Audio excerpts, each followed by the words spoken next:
Advertencia: el siguiente corto contiene vocabulario ofensivo, referencias de drogas, misoginia, estupideces, mutaciones, blasfemias, magia, sarcasmo y una serpiente que habla. Se recomienda discreción. Veamos ahora en tercer lugar el testimonio del diluvio universal. La Biblia escribe en el capítulo 7 y 8 del Génesis que el mundo fue sepultado totalmente bajo un diluvio, bajo un cataclismo universal que sepultó los montes Everest, el Nevado de Toluca, el Popocatépetl, el Iztaccíhuatl, etcétera, etcétera. Las montañas más altas del mundo fueron cubiertas por el agua. Que después desapareció por arte de magia, ¿cierto? Y la arqueología moderna comprueba que en el monte Everest, en el Popocatépetl y en las montañas más altas del mundo han encontrado sedimentos coralíferos, comprobando que esas montañas alguna época en el pasado estuvieron sepultadas por el agua del mar. Le voy a contar un pequeño secreto, Armandito. Es imposible que un arrecife de coral se forme en 1 año y 40 días. Especialmente imposible cuando el nivel del mar está subiendo y bajando violentamente como lo hizo en su estúpido diluvio. Estas montañas están cubiertas de sedimentos coralíferos porque en algún momento fueron planicies marinas y las placas tectónicas donde se encontraban chocaron contra otras, formando elevaciones gigantescas del terreno tras millones de años de abducción y subducción. Además, no solamente la arqueología, sino que todas las antiguas civilizaciones, señores historiadores, sumerios, egipcios, babilonios, medos persas, griegos romanos, todas las civilizaciones registran en sus más antiguos escritos un cataclismo antiguo llamado el diluvio, para demostrar que la Biblia no escribe historias ficticias. Se le olvida mencionar que en cada una de estas versiones del diluvio, el personaje principal es un elemento exclusivo de cada civilización. Por ejemplo, Utnapishtim recibió órdenes de Ea de construir un barco y subir en él todas las especies vivientes para protegerlas de la ira de los dioses, quienes inundaron la tierra porque estaban hartos de la humanidad en el poema de Gilgamesh de la antigua Mesopotamia, 500 años antes de la Biblia. ¿Le suena familiar? Deucalión, hijo de Prometeo, construyó un arca para salvarse junto con su esposa Pirra cuando Zeus decidió ponerle fin a la Edad de Bronce con un diluvio universal en la mitología griega.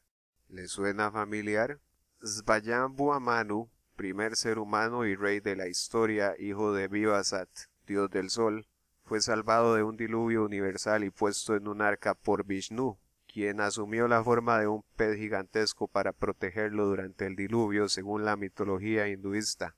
¿Le suena familiar?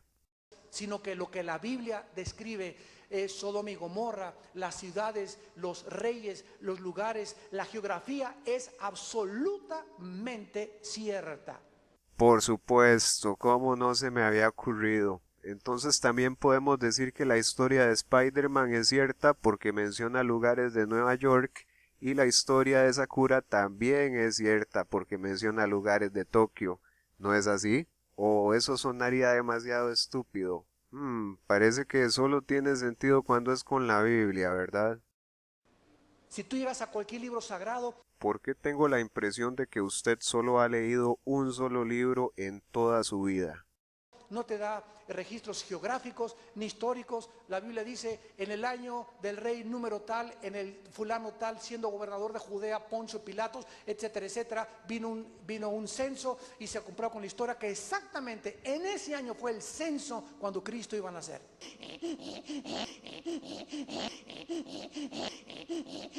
Qué raro, no encuentro esa cita bíblica por ninguna parte, pero si se refiere a la profecía del nacimiento de Jesucristo, me temo que no puedo considerarlo como evidencia porque casualmente esa profecía se completó en el mismo libro, la mayor parte en el mismo capítulo. Todo está comprobado a la luz de la historia, y que la tumba ya descubrieron de David, y la tumba de Abraham ya la descubrieron, y que descubrieron piedras. Tampoco puedo considerar eso, porque la mayoría de esos registros, por no decir absolutamente todos, han sido falsificados para ajustar la historia con la mitología contemporánea, como el Imperio Romano. En cuanto a piedras, sí, yo he descubierto muchísimas. Toda la arqueología continuamente, mientras más desentierran cosas del mundo, más descubren que la geografía y la historia y las evidencias de la Biblia son demostrables científicamente. ¿Cómo me gustaría ver el esqueleto de Goliat el gigante? En cuarto lugar, la redondez de la Tierra fue descubierta por Galileo Galilei 1620. Aproximadamente 2000, apúntalo, 2380 años antes de Galileo, en Isaías capítulo 40, versículo 22, la Biblia ya afirmaba que la tierra era redonda. Isaías 40, 22, 2380 años antes de Galileo Galilei. Dice Isaías 40, 22, Él está sentado sobre el círculo de la tierra, cuyos moradores son como langostas. Bueno, y aquí tenemos otro de los interminables ejemplos de cómo los creacionistas toman los pasajes de la Biblia que más les conviene y los interpretan como les da la gana de forma que acrediten su estúpida historia mitológica. Primero que todo, los círculos son planos y la Tierra es una esfera tridimensional. Isaías se refiere a un disco o un plato porque seguidamente dice: Él extiende los cielos como una cortina, los despliega como una tienda para morar, algo como esto, que a propósito era exactamente la misma concepción que el imperio babilonio tenía de la tierra cuando dominaba esa misma región en esa misma época. Además, Daniel 4:11 menciona un árbol gigantesco desde el cual se podían ver todos los confines de la tierra. Mateo 4:8 habla de cuando el diablo llevó a Jesús a un monte muy alto del que se podían ver todos los reinos del mundo, y Apocalipsis 7:1 dice que 4 ángeles estarán en los 4 extremos de la tierra para detener los 4 vientos. Solo por mencionar unas cuantas inconsistencias. Evidentemente esta gente tenía una concepción plana de nuestro planeta. Imbécil. Antes de que se descubriera que la tierra no estaba sostenida por nada, yo todavía me acuerdo de los libros que ponían una tortuga y la tierra arriba de la tortuga, o Charles Atlas cargando ahí la tierra. ¿Se acuerdan de esos libros? Porque los científicos no podían explicarse que no había nada que la sostuviera. Ya antes, 4000 años antes de que se descubriera que la tierra no era sostenida por nada, Job capítulo 26, versículo 7, que es el libro más antiguo de la Biblia, describe que la tierra cuelga sobre nada. Me pregunto si habrá un torneo mundial de charlatanería donde podamos inscribirlo, don Armando. La palabra colgar implica un punto de fijación superior como una cuerda o una cadena. Además, ese argumento se le va a la mierda unos capítulos después, en Job 38, 5 y 6, donde Dios implica que la tierra tiene un cordel extendido sobre ella, como era de esperarse, pero su argumento se llena más de mierda porque seguidamente menciona una piedra angular y unas bases. Entonces, ¿de qué demonios estamos hablando? ¿Cordel, bases, piedra angular, chango?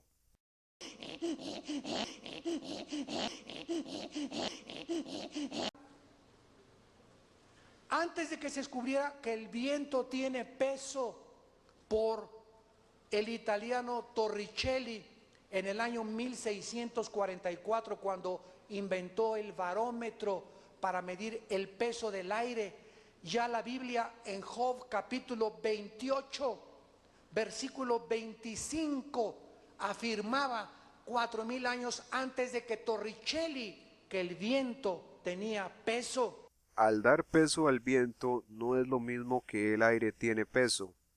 Implica que le está dando algo pesado al viento. ¿Qué puta significa eso?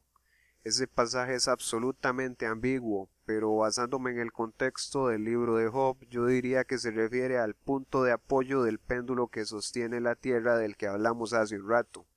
Le está dando peso al viento. O quizás se refiere a la cortina flotante de los cielos que mencionó en Isaías, o inclusive hasta puede referirse al peso de la luna y al peso del sol o las aves. Puede interpretarse de millones de formas.